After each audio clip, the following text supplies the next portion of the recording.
हम अपना क्लास में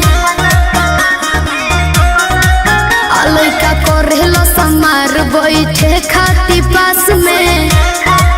बाबू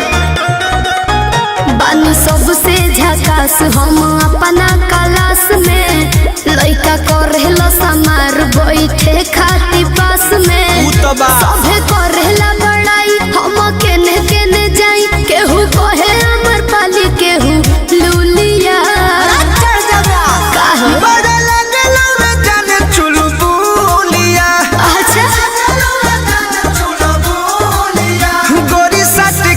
पढ़े जब जानू स्कूलिया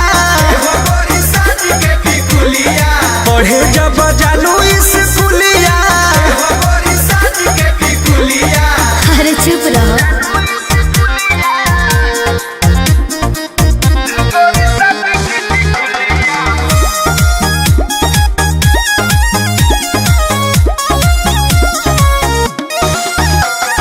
ट्यूशन में मिशन लही कन के बा हमारा बतावे के घड़ी में सभे देखेला समय हमारा जाए आवे के ये हमरा सब बुझाते है बाबू तो का पूछता ए धन ओठ पर लगा के उठल लिया तो चले लू हिरनी वाला चलिया ऐसन बता चिझना हवे जान तू ममोलिया मत सट के टिकुलिया पढ़े जब जानू स्कूलिया पढ़े जब जानू स्कूलिया